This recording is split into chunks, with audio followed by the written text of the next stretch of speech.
अपनी मजलूमों के साथ आएंगे। मैं जालिम कौम के साथ खड़ा नहीं होना चाहता, मैं मजलूमों के साथ खड़ा होना चाहता हूँ। उस वक्त के बाद मैंने फैसला किया कि मैंने अपने कारोबार को अपने बच्चों के हवाले कर दिया। खुद एक पॉलीथीन बैग उसके पास रहता है, सिर्फ एक इतना बड़ा थैला, उसके अंदर उसके 2 सूट रहते हैं, 2 सैंडविच सुबह खाता है, 2 सैंडविच शाम खाता है। ये कुल उसकी कायनात है। एक कमरे में रहता है और वो कहता है कि मेरी पूरी ज़िंदगी वक्त है दुनिया के मजलूमों को इंसाफ दिलाने के लिए। जो मैं कर सकूँगा वो मैं करूँगा, जो मेरी समझ में आएगा वो मैं करूँगा। जितना मेरा इल्म, जितनी मेरी अक्ल, उसके मुताबिक मैं काम कर रहा हूँ। और आप अपने कौम को पैगाम पहुँचा दीजिए कि वो सही मुसलमान बन जाएँ। आप अपनी कौम को ये पैगाम पहुँचा दीजिए कि वो सही इस्लाम पर आ जाएं, वो कुरान वाले इस्लाम पर आ जाएं। आइंदा आने वाले दिनों में दुनिया के अक्सर इंसानों की अक्सरियत मजलूमों के साथ खड़ी होकर रहेगी। हम अपनी हुकूमतों के साथ नहीं हैं। अंदर अंदर वहाँ अजीब हो गई सूरत हाल हो रही है, अजीब हालात आ रहे हैं। तुम जेलों में ठूस रहे हो लोगों को, तुमको पता नहीं है कि जेल में पहुँचकर दरअसल वहाँ के कैदियों को हिदायत पर लाना अल्लाह का मंसूबा है। जेल में नहीं जा पा रहे थे ये उलमा, जेल पर नहीं जा पा रहे ये दावत देने वाले, अल्लाह के दीन की खिदमत करने वाले। तुमने इनको जेल में भेजकर बहुत बड़ा करम कर दिया। वहाँ जेल में वक्त है, फुर्सत है, सबके दिल टूटे हुए हैं, उनसे बात हो रही है, उनकी जिंदगियाँ देख रहे हैं। एक एक जेल में 300 अमेरिकन इस्लाम ला रहे हैं। उनकी समझ में नहीं आ रहा कि ये किस जेल से किस जेल में कहाँ शिफ्ट करें। मेरे एक दोस्त हैं जो फिलाडेल्फिया के जेल में थे, 600 कैदियों ने उनके जरिए से सिर्फ रमज़ान मुबारक में इस्लाम कबूल किया। 600 को। मेरे भाइयों, अमेरिका और इंग्लैंड के ये ईसाई इस्लाम कबूल करें और कश्मीर के मुसलमान ईसाइयत कबूल करें। क्या ये है इस लायक कि मैं इस खबर को कहीं बाहर जाकर पहुँचाऊँ? क्या मेरा सर शर्म से नहीं झुक जाएगा? बस अपनी बात खत्म करते हुए अर्ज करता हूँ, रमज़ान जब करीब है, आप सब हज़रात एक इज्तिमाई तौबा करें, एक इज्तिमाई अहद करें, एक फैसला करके उठें। आज बिल्कुल फैसला करके उठें कि पूरे इस्लाम को सीखेंगे। इस्लाम सीखने की चीज़ है मेरे भाइयों, इस्लाम सीखने की चीज़ है, ईमान सीखने की चीज़ है, नमाज सीखने की चीज़ है, हज सीखने की चीज़ है, रोज़ा सीखने की चीज़ है, अखलाक सीखने की चीज़ है, शादियाँ कैसे हों ये सीखने की चीज़ है, ज़िंदगी कैसे गुजरे ये सीखने की चीज़ है, सुबह शाम कैसे गुजरे ये सीखने की चीज़ है। और ये कौन सिखाएगा? वही लोग सिखाएंगे जिनकी ज़िंदगियाँ अल्लाह की किताब के इल्म के इर्द गिर्द घूम रही। तलाश करो उन अल्लाह के बंदों को, ढूंढो, करीब हैं, तुम्हारे दरमियान बैठे हुए हैं, पहचानो उनको, उनसे सीखो, उनसे फ़ायदा उठाओ। अच्छे लोगों के पास उठकर बैठो, तनकीद करने की आदत छोड़ो। हर वक्त ऐब निकालने की आदत अगर रखोगे तो याद रखना तुम फिर न कोई सहाबी बचेगा न कोई नबी बचेगा, फिर हर एक पर तनकीद करो। ये बहुत बुरी आदत है। बस मेरे लिए इतना काफ़ी है कि जो मुझसे ज़्यादा नेक है मैं उससे सीखूं। मेरे लिए इतना काफ़ी है जो मुझसे बेहतर नमाज पढ़ता है मैं उससे नमाज सीखूं। जो मुझसे ज़्यादा अल्लाह से डरता है मैं उससे तकवा सीख लूँ। तुम क्यों मीज़ान लिए बैठे हो, क्यों तोलते रहते हो? इस वक्त के उलमा को कभी देखते हो उनको इमाम गज़ाली की रोशनी में, कभी देखते हो उनको इब्न तैमिया की रोशनी में, कभी उनको देखते हो अबू हनीफा और शाफी की रोशनी में, और कभी अपना चेहरा भी आईने में देखा है? कभी अपने वजूद पर भी कभी जायजा लिया है? मदीने की सड़क पर सिद्दीक़ अकबर रज़ियल्लाहु तआला अन्हु किसी काम से निकले, एक साथी को देखा, एक मुसलमान साथी और बहुत नेक सीरत मशहूर वफादार सहाबी को देखा कि वो दौड़ते चले जा रहे हैं और कुछ ज़बान से उनके चीख पुकार के अल्फाज निकल रहे हैं। घबराए हुए हैं, फौरन पुकारा, रुको मेरी बात सुनो, रुको उनका नहीं, मुझे अबू बकर रोको मत, मुझे जल्दी, उनका रुको तो मेरी बात सुनो। दौड़ के गए सिद्दीक़ अकबर, क्या बात है, क्या बात है? तो बस उनकी ज़बान से एक ही नारा निकल रहा था, नाफ़क़ हंज़ला, नाफ़क़ हंज़ला, नाफ़क़ हंज़ला। हंज़ला मुनाफिक हो गया। अपने बारे में कह रहे थे, मैं मुनाफिक हो गया, मैं मुनाफिक हो गया। सिद्दीक़ अकबर कहने लगे कि तुम क्या कह रहे हो?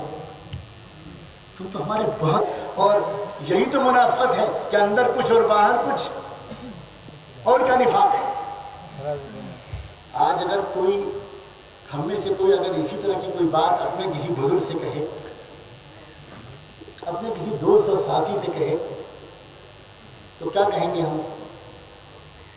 سمجھائیں گے، ڈانٹیں گے کہ پاگل ہوئے ہو، دماغ خراب ہے، تم نماز پڑھتے ہو 5 وقت کی، رمضان کے روزے رکھتے ہو، کیا چاہیے؟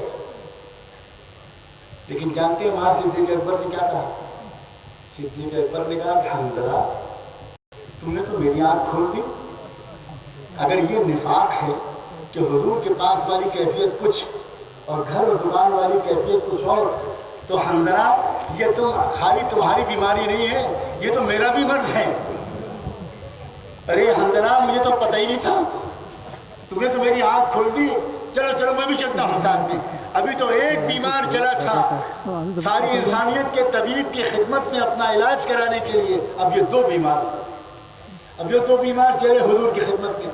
حضور نے جب دیکھا ناوک گھبرائے ہوئے کہ پوچھا خیریت تو کیا بات ہے؟ ماجرا بتایا کہ یہ معاملہ ہے، یہ احساس ہم لوگوں کو ہوا ہے کہ ہمارے اندر تو نفاق ہے اور ہم آپ کے سامنے جس حال میں رہتے ہیں ہمارا وہ حال بعد میں بدل جاتا ہے. اے اللہ کے رسول، یہ تو ہم بالکل مناسب ہو گئے، ہمارا علاج کیجیے. جانتے ہیں اس کے بعد حضور نے کیا فرمایا؟ حضور نے فرمایا کہ نہیں نہیں، یہ بات بالکل نہیں ہے، اصل میں یہ اللہ کا انتظام ہے. اگر وہی حال جو میرے سامنے تمہارا رہتا ہے، اگر وہی حال ہر وقت رہے تو تم اپنی ذمہ داریوں کو ادا نہ کر سکو، حقوق کو ادا نہ کر سکو. اس لیے تھوڑا بہت فرق اللہ تعالیٰ دل کی کیفیت میں اس لیے کرتا ہے تاکہ تم اپنی ذمہ داریوں کو ادا کر سکو. میں نے واقعہ آخر میں صرف اس لیے سنایا ہے، کیا ہم میں سے کبھی کسی کے دل میں کوئی بے چینی پیدا ہوئی؟ کبھی کوئی بے چینی پیدا ہوئی اور ہم بھاگے کسی طبیب کے پاس اپنا علاج کرانے کے لیے؟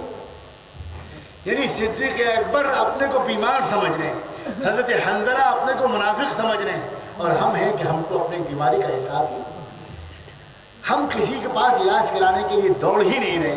لوگوں اپنی زندگیوں کو بدلو، اپنے گھر والوں کو سنبھالو، اپنی اولاد کی فکر کرو، اپنے گھر کی عورتوں کو سنبھالو، ان کو پردے پر لاؤ، ان کو حیا اور حجاب پر لاؤ، ان کو محبت سے سمجھاؤ، ان کو صحابیات کے واقعات سناؤ، ان کو بتاؤ کہ اللہ نے عورت کا کتنا بڑا مقام بنایا ہے. اس انگریزی تہذیب نے، اس مغربی تہذیب نے اس حد تک عورت کو گرایا ہے کہ ٹوائلٹ صاف کرنے والا کوئی برش اس وقت تک نہیں مارکیٹ میں آتا جب تک کہ اس کے اوپر کسی ننگی عورت کی تصویر نہ ہو. بتاؤ اپنی عورتوں کو کہ اس مغربیت نے تم کو یہاں تک پہنچایا ہے، اور میرے آقا محمد رسول اللہ نے عورت کو کتنا بلند مقام دیا. پورے معاشرے کے اندر ایک لہر دوڑ جائے. آپ سب یہ باتیں آپس میں کیجئے، وہاں گھر پہنچیے تو اور باتیں مت کیجئے، گھر والوں کو بٹھا کر درد کے ساتھ یہ باتیں وہاں پہنچائیے. اپنے بچوں اور بچیوں کو سمجھائیے، ایک دوسرے کے پاؤں پکڑیے، ایک دوسرے کی خوشامد کیجیے اور کہیے کہ ہم لوگ اب نہیں آنے دیں گے اپنے گھروں کے اندر محمد رسول اللہ کے سوا کسی غیر قوم کے طریقوں کو. ایک نیا دور شروع کیجیے اور پھر اپنے مال کے خرچ کی ترتیب کو درست کرو. لوگوں اپنے مال کے خرچ کی ترتیب کو درست کرو. شادیوں کو سادہ کرو. اللہ نے آپ کو مال دیا ہے اور اللہ تعالیٰ آپ پر برکتیں برسائے، بہت بہت برکتیں نصیب فرمائے، بہت خوشحالیاں ترقیاں نصیب فرمائے. لیکن اس مال کو صحیح خرچ کرو، اس مال کو اجتماعی ترقی میں خرچ کرو، اس مال کو قومی ترقی میں خرچ کرو، اس مال کو ملک و معاشرے کی خدمت میں خرچ کرو، اس معاشرے کو غریبوں بیواؤں یتیموں کی خدمت میں خرچ کرو، اس مال کو مسجد اور مدرسے میں خرچ کرو، اس مال کو علم اور ذکر کے پھیلانے میں خرچ کرو. اللہ تعالیٰ مجھ کو اور آپ کو اس کی ہمت عطا فرمائے، طریقہ عطا فرمائے. جو کچھ میں نے کہا آپ میں سے کسی کو بھی اگر بری لگ گئی ہو کوئی بات، میں سرعام معافی مانگتا ہوں، معاف کر دینا. اللہ کی محبت میں کہا ہے، آپ کے بھلا چاہتے ہوئے کہا ہے. اگر کوئی بات کسی کے ادب کے خلاف ہو گئی ہو، مجھے بالکل ہچکچاہٹ نہیں ہے، آپ برسرعام معاف کر دو. آپ میں سے کوئی اگر کہے کہ نہیں میں اس کے پاس آ کے معافی مانگوں، ہاتھ جوڑ کے معافی مانگ لوں گا.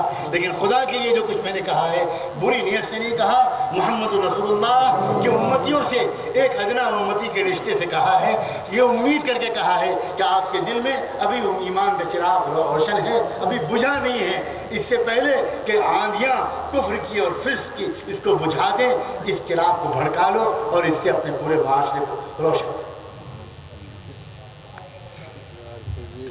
دعا